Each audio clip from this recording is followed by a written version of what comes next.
Hola, Bienvenida. hola, Vamos hola. a ir apagando los micrófonos, Luli, como para poder empezar el shiur.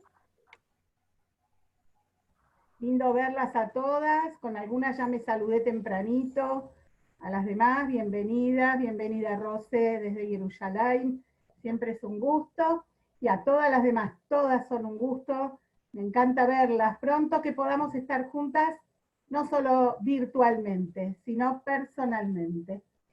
Y tiene que ver un poquito esto con la Mishnah que vamos a estudiar hoy. Pero antes de empezar, quisiera mencionar algo importantísimo que al día de ayer, 20 de Av, 20 del calendario hebreo, del mes de Av, fue el Yortzeit del papá del Rebbe.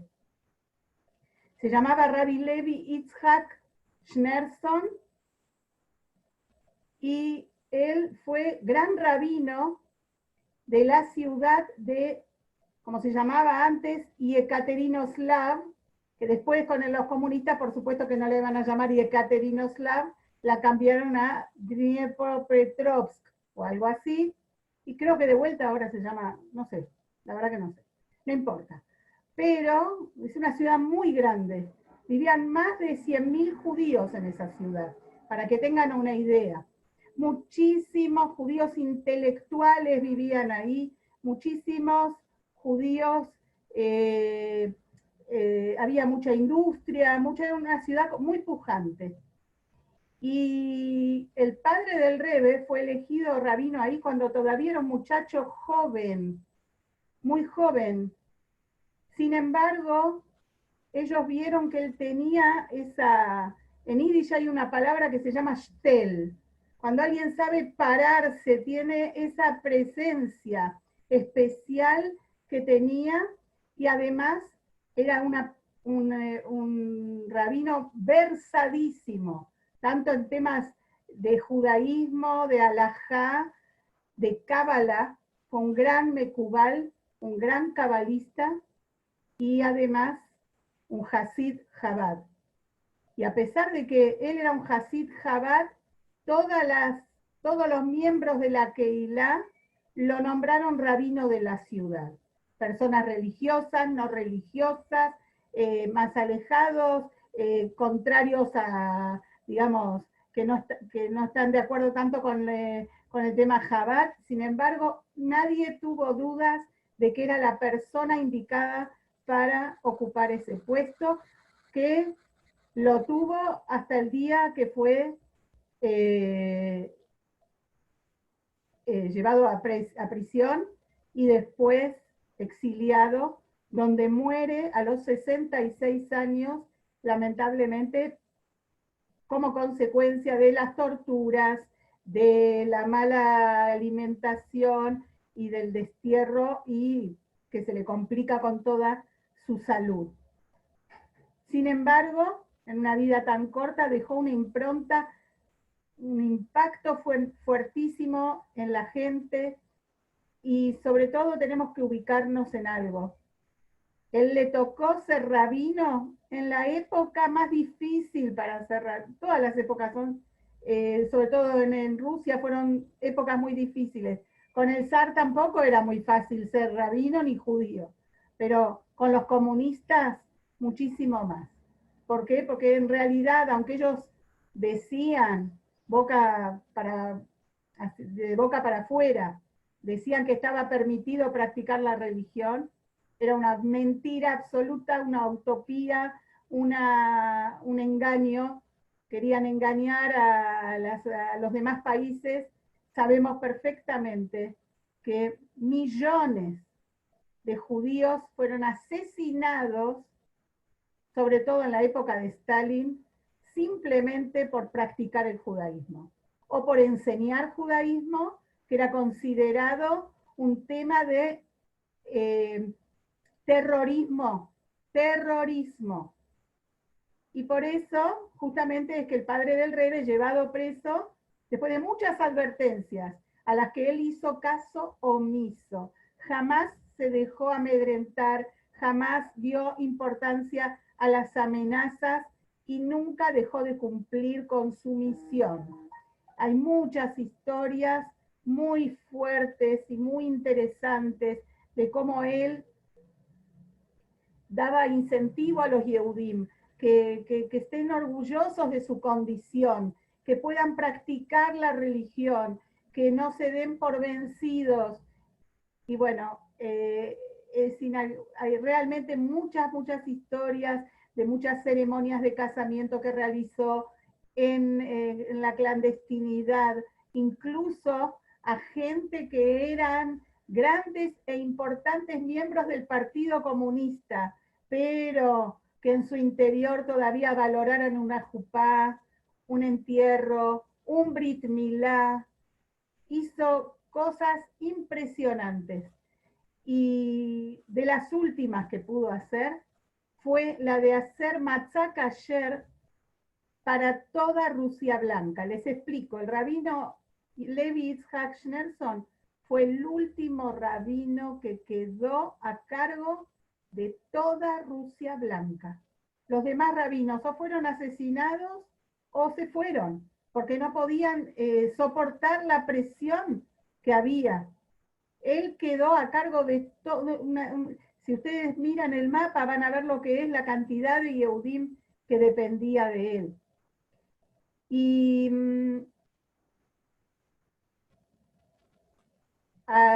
él falleció en el año 1944 en el exilio, en una ciudad muy chiquitita y en la frontera con China, con un clima horrible, había una humedad terrible, vivían en una casa, que no era la casa de ellos, una casa de algún no yehudí que les cedía una parte de la cocina.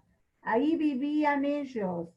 En el piso dormían, el piso era húmedo porque y el barro, había épocas, el otoño, el invierno, el barro, el verano con mosquitos, una zona, como están entendiendo, horrible y totalmente mala para la salud, y eso fue lo que finalmente terminó con su vida. Pero hasta último momento fue inspirador para quienes lo rodeaban, respetado por los judíos que estaban con él ahí en el exilio. Hoy en día hay un Beit Chabad en donde él está enterrado. Él no está enterrado ahí en Chile, está enterrado en una ciudad un poquito más grande, cercana ahí. Pero hay algo muy interesante, que el gobierno de Estados Unidos acaba de declarar un monumento de interés mundial a la tumba del Papa del Rey. Un hombre que no se dejó vencer, un espíritu que bregaba por la libertad de pensamiento, la libertad de poder practicar la religión, el mentor de su hijo, el Rebbe de Lubavitch, que tanto hizo por nuestra generación. Así que bueno, quería recordarlo porque seguramente esa inspiración es la que nosotros también recibimos mucho de todas las enseñanzas de su hijo, el Rebbe. Ahora vamos a ir a la Mishnah. Estamos en el capítulo 5 y vamos a tomar una Mishnah que se continúa con una que ya estudiamos en otra ocasión. Ahora cuando empecemos a nombrarla ustedes se van a dar cuenta. Yo se las voy a leer y ustedes se van a dar cuenta que tiene una similitud. Dice así, perdón, tenía marcada la anterior. 10 cosas fueron creadas en vísperas de Shabbat con el crepúsculo. Estas son: 1, la boca de la tierra para tragar a Korah. 2, la boca de la fuente de agua en el desierto. 3, la boca del asno de Bilam. 4, el arco iris. 5, el man. 6, la vara de Moshe. 7, el gusano Shamir que partió las piedras para el Beit HaMikdash. 8, la escritura de las segundas tablas. 9, la inscripción de las primeras tablas. y 10, y las tablas de la ley. Algunos dicen que también el sitio donde fue enterrado Moshe y el carnero de Abraham, nuestro patriarca, y algunos dicen que también los espíritus de destrucción, así como también la tenaza, con una tenaza original se hace. Es una Mishnah que tiene como muchas cosas que nos dejan pensando, ¿verdad?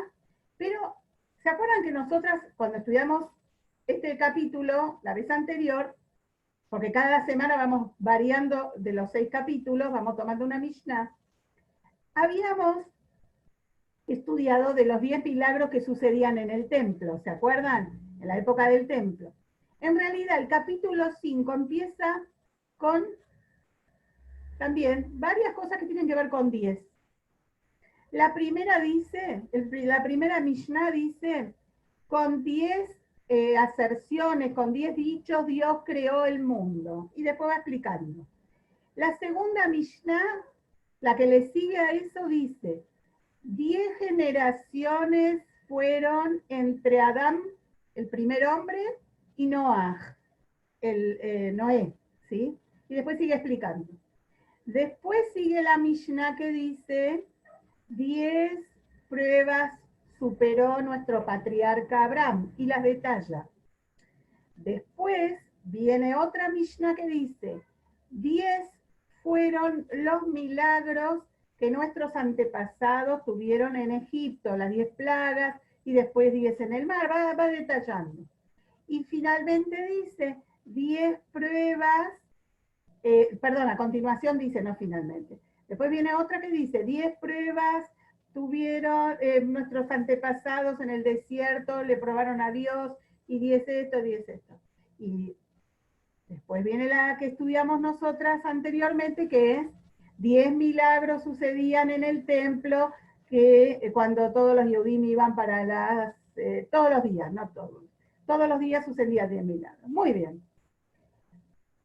Ahora que ya sabemos la sucesión de los 10, esto que dice acá, que dijimos que 10 cosas, fueron 10 elementos, 10 cosas fueron creadas en las vísperas de Shabbat, el primer Shabbat de la creación, en el crepúsculo, en el momento del crepúsculo.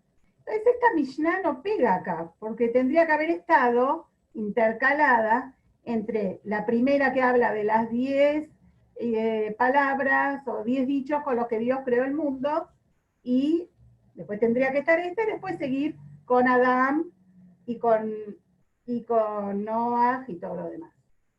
Ahora vamos a ver por qué realmente no está ahí y sí está al final. Está a continuación. ¿Por qué es esto? Primero porque estas 10 cosas fueron creadas después que fue creado Adán. Adán fue creado más o menos al mediodía del viernes de la creación, del Yom Shishi, del sexto día. Estas cosas fueron creadas casi inmediatamente antes de la entrada del Shabbat.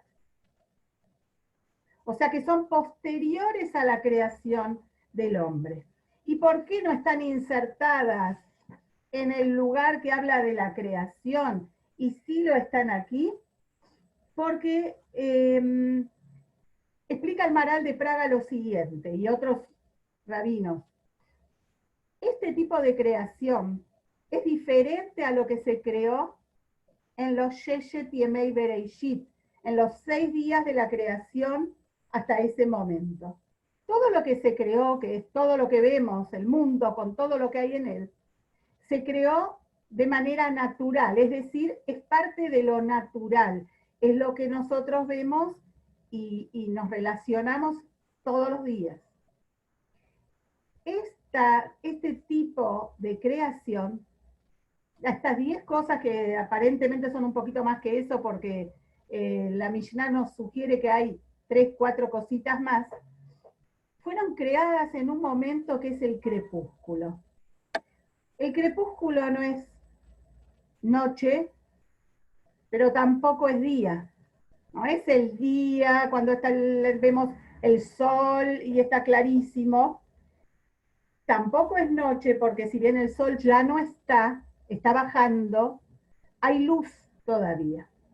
Es un momento de transición el crepúsculo.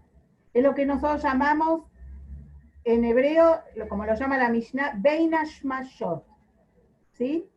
Es entre la Shkia, que sería la puesta del sol, y la salida de las estrellas. Nosotros, ¿cómo marcamos el comienzo del día siguiente? Con la salida de las estrellas, ¿verdad? Como nosotros no tenemos la capacidad de saber exactamente el momento en que termina el viernes y empieza el Shabbat, por eso encendemos las velas, nosotras las mujeres, las encendemos minutos antes de la puesta del sol, exactamente 18 minutos antes de la puesta del sol. Por eso, cuando alguien tiene un inconveniente y no alcanzó a encender las velas en horario, tiene 18 minutos restantes. Pero después de esos 18 minutos del horario indicado, ya no debe encenderlas, porque está cometiendo una infracción, llamémoslo así. Está profanando el Shabbat, porque nosotros no sabemos exactamente cuándo es el momento que entra el Shabbat.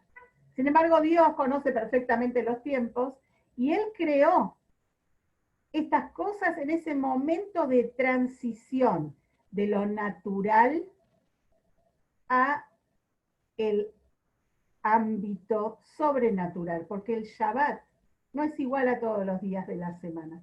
El Shabbat, cuando Dios creó el Shabbat, creó justamente eso, un nivel mucho más elevado, diferente, por encima de la naturaleza.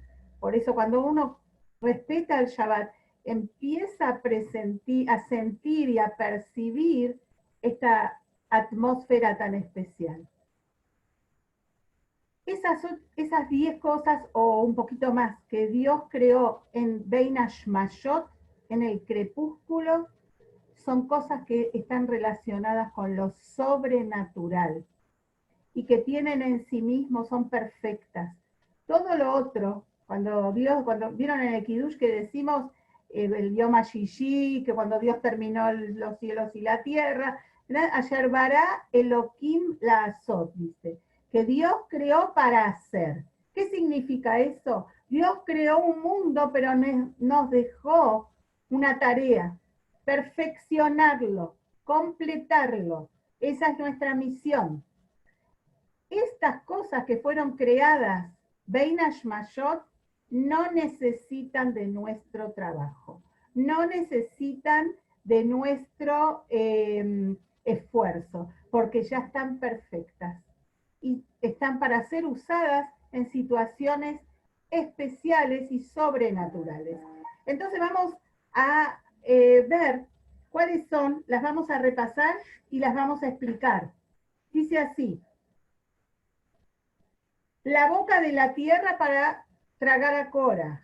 Una es el suceso que vemos que tuvo lugar en el desierto cuando Cora se rebeló a Moshe Rabeinu y a Aarón, y entonces después Moshe, de mucho tiempo de pedirle que por favor se retracte, que no es, esto es un tema divino, etcétera, etcétera, y él se negó, hubo la gente estaba observando qué pasaba, y Moshe dijo, si este hombre y su familia mueren de una muerte natural, quiere decir que yo estoy inventando todo, la Torah, y todo es un invento mío.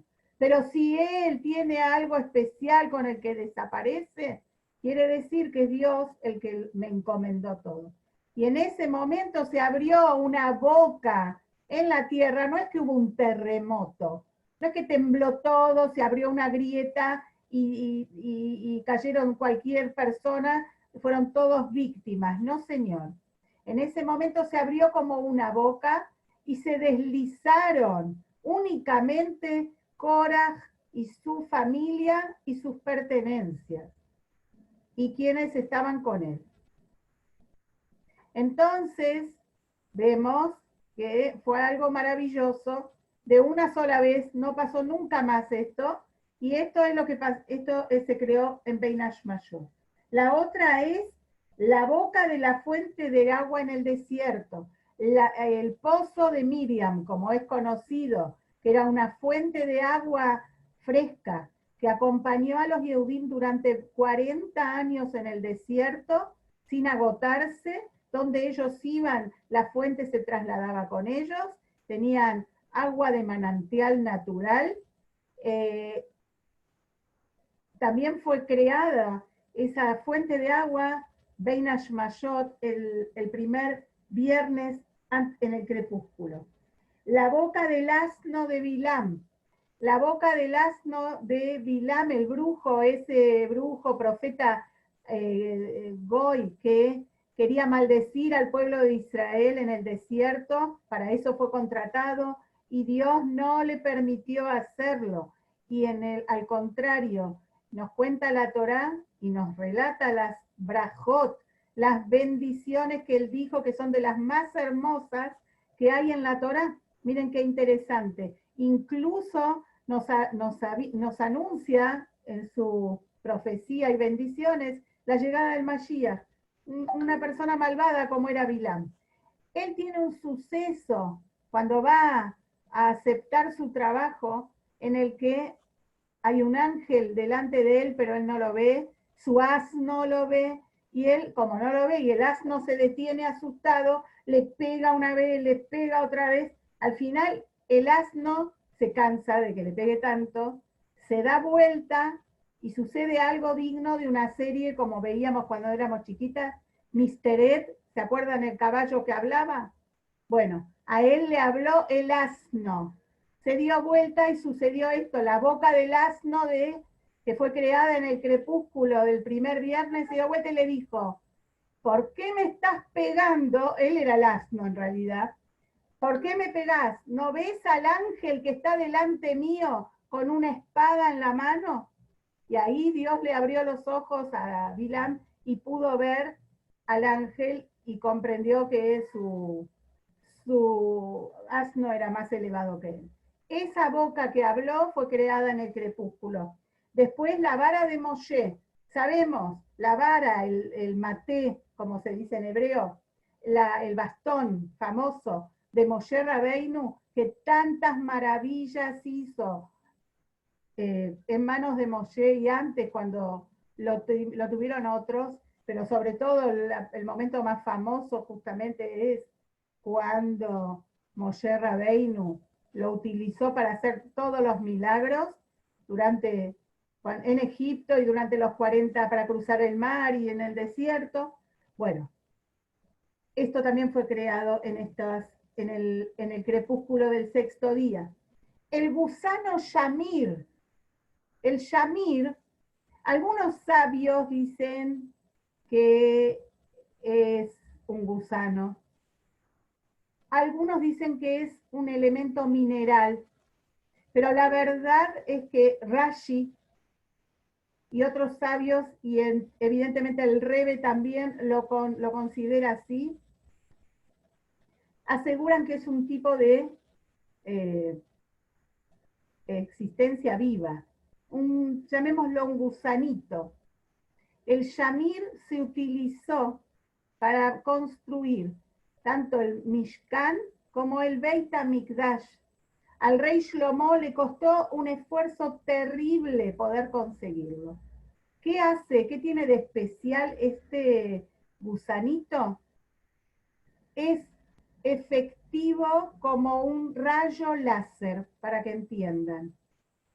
Como ustedes saben, el templo estaba construido de grandes piedras. Cuando vamos al Kotel HaMaraví, vemos las piedras que mismo los científicos y los historiadores y los arqueólogos no pueden explicar cómo se podían trasladar piedras tan grandes, de tanto peso y de las dimensiones, y vemos que están cortadas exactas y perfectas. ¿Cómo se construyó? Justamente porque no se podían cortar las piedras para el Beit HaMikdash con ningún elemento de metal. estaba prohibido. ¿Por qué? Porque el metal es usado para cortar la vida del hombre. Porque la mayoría de las armas se fabrican con metal. Desde la época de entonces y hasta el día de hoy. Y el Beit HaMikdash, su misión es alargar la vida de la persona, el shalom, la paz. Entonces no se podía cortar las piedras con metal. ¿Cuál era la solución en ese momento? El shamir. Este tipo de gusanito que tenía una propiedad increíble, que era que cuando lo ponían sobre cualquier material duro, lo cortaba de una manera como un láser. Justamente estaba leyendo una nota muy interesante de un rabino cabalista, pero que también investiga mucho de la ciencia, y explicaba eso, que sería como un mineral, despedía como un mineral que tenía la fuerza como de un láser alfa, algo así. Entonces, miren qué interesante, que para guardarlo, ¿dónde lo ponían al gusanito? Para que no... ¿Dónde lo guardás? Ya lo encontraste. ¿Dónde lo pones?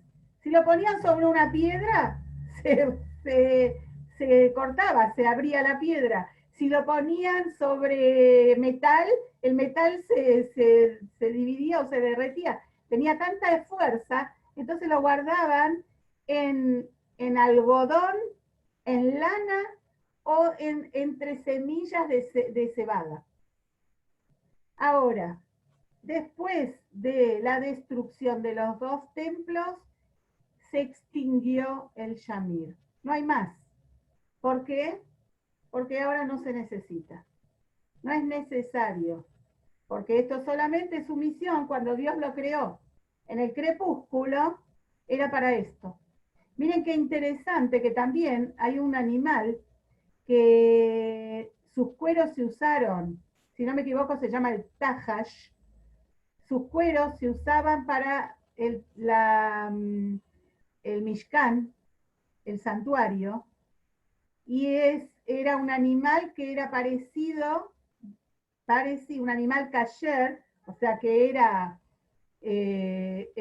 rumiante y con pezuñas partidas, similar al unicornio. O sea, tenía un solo cuerno. Y también se extinguió. Después, cuando ya no hizo falta tener los cueros del Tajash, se extinguió también. Volvemos a la Mishnah. La escritura de las segundas tablas y la inscripción de las primeras, estas también fueron creadas en el momento del crepúsculo del sexto día. Y también las mismas tablas de la ley. Las Lujot. Otros dicen que también, algunos sabios opinan que también las Lujot, perdón, la tumba de Moshe Rabbeinu, que saben que es algo especial. Cuando Moshe murió, dice que fue enterrado, Dios lo enterró en una tumba ahí en la montaña y nunca más se descubrió. ¿Por qué? Porque no, la tumba de Moshe no querían que se sepa dónde está, porque iba a pasar que lo iban a adorar generaciones siguientes como a un dios, y no querían, entonces no se sabe dónde está, pero es un lugar muy maravilloso. También fue creado en el crepúsculo. Y también algunos opinan que el carnero que Abraham Avinu vio después que él iba a entregar a su hijo a Dios como Dios se lo pidió y finalmente vino un ángel y le dijo, no, no lo hagas, era una prueba, la prueba más difícil que tuvo Abraham, la última prueba. En ese momento él levantó los ojos y vio un carnero que se había enredado sus cuernos en unos arbustos. Ese carnero fue creado también en ese momento, en el crepúsculo. Y algunos dicen que también los espíritus de destrucción fueron creados en ese momento, ahora voy a explicar. Y la tenaza, miren algo interesante, esto va a ser de lo último que vamos a explicar, dice la tenaza se hace con la tenaza original, y la tenaza original fue creada en el momento del crepúsculo. Vamos a explicar dos aspectos importantes de todo esto. La inscripción en las tablas. ¿Cuál es, qué tiene lo maravilloso y cuál es el mensaje para nosotros?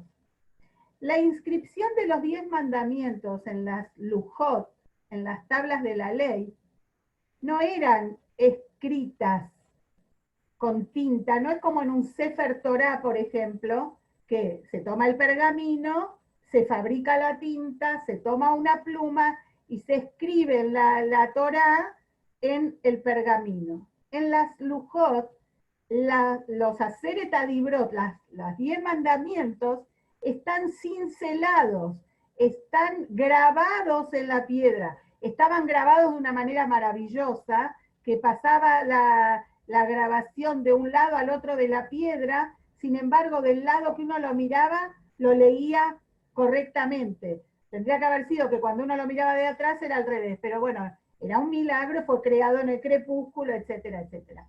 Pero lo maravilloso de esto, ¿qué es lo que nos quiere decir? Cuando nosotros tenemos la Torá escrita en un pergamino, simboliza a que la Torá, la persona, son dos entidades diferentes. Está la tinta, está el pergamino. Estamos nosotros, está la Torá y las mitzvot. Entonces, son dos cosas separadas.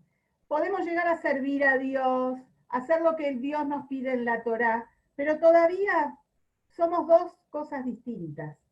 Nosotros nos subyugamos y hacemos lo que Dios nos pide. Sin embargo, el mensaje es que tenemos que ser como eran las letras, la escritura en las tablas de la ley.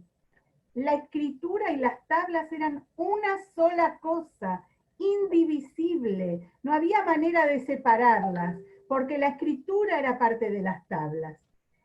Y esto es el mensaje para nosotros como Yehudim.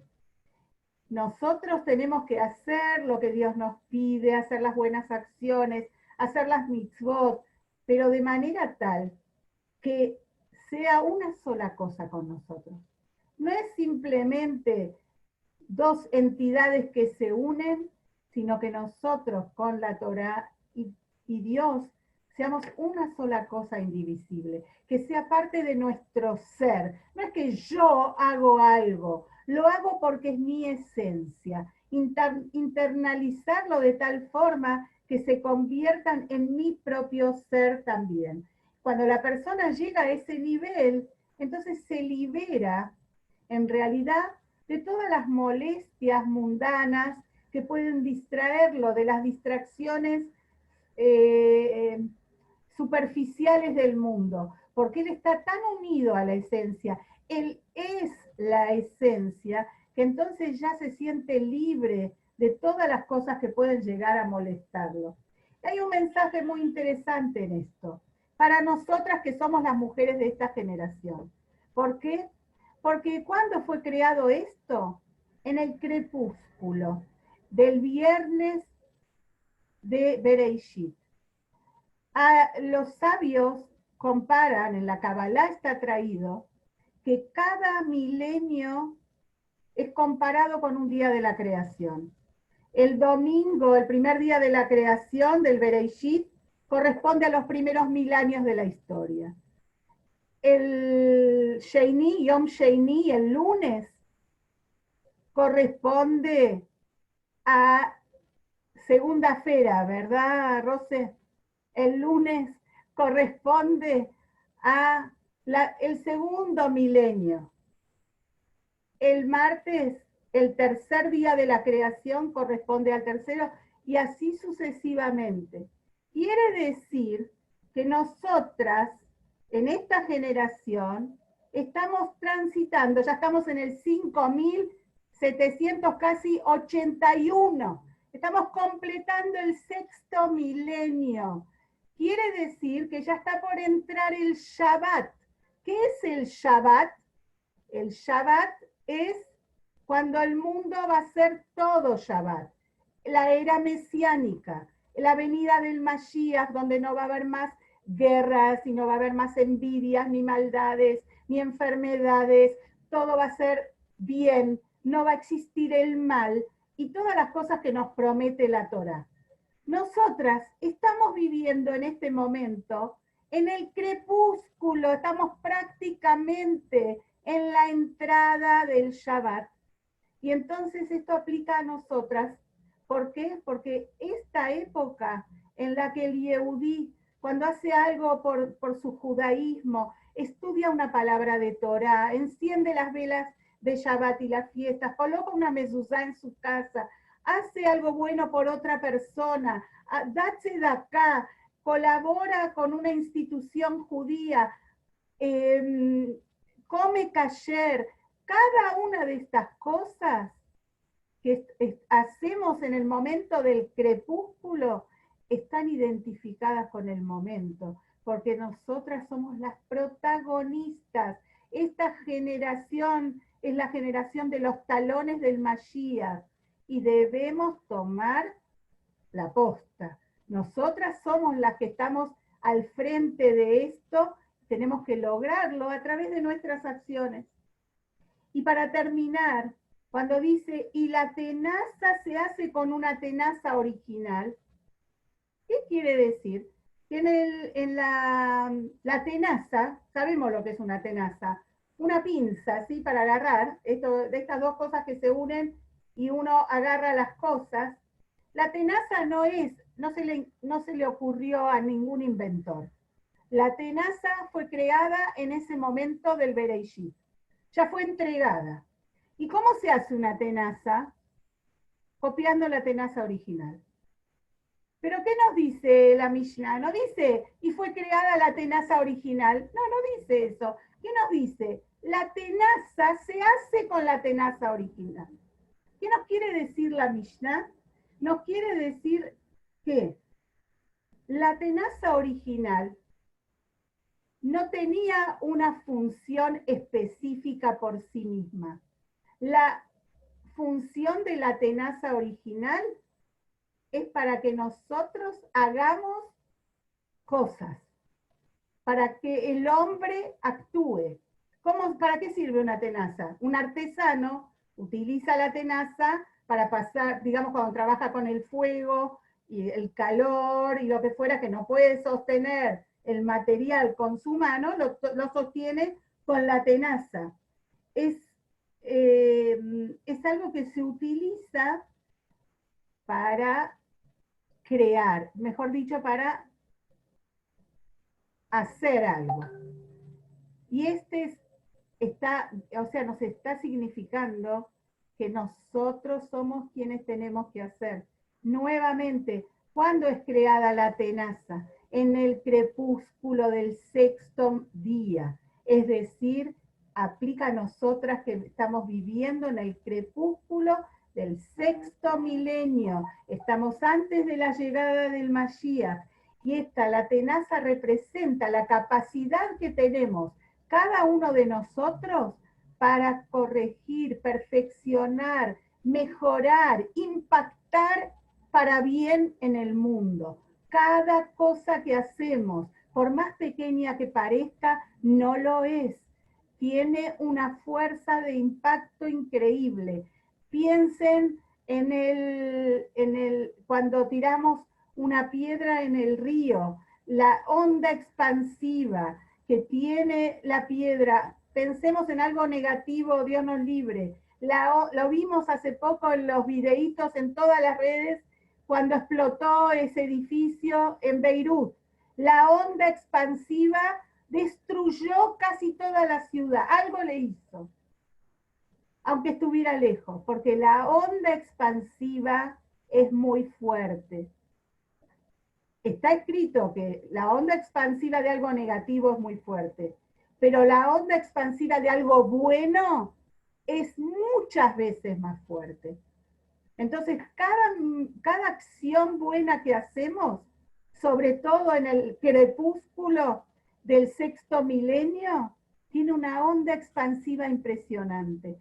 Un teilim que decimos por alguien que está enfermo, o un teilim que decimos porque queremos agradecer a Dios, una bendición antes de comer, recitar el Shema Israel.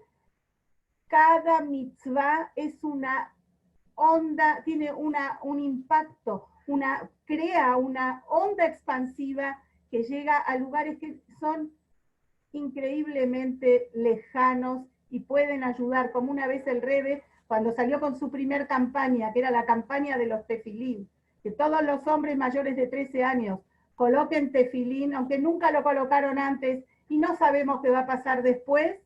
El Rebbe decía, y los hasidim salieron a las calles y ponían tefilín a la gente en el subte y en el tren y en el avión y en los negocios y hasta el día de hoy se hace. Y el Rebbe explicó, un yehudí puede estar colocando tefilín en Miami y está salvando a un soldado en el frente en Israel. La onda expansiva es inconmensurable. Y nosotras somos las chicas del crepúsculo del sexto milenio. Así que chicas del crepúsculo, pongámonos en acción, que tenemos todo el poder para hacerlo. Un beso enorme, las quiero un montón y nos vemos si Dios quiere la semana que viene. Gracias por estar. Chao.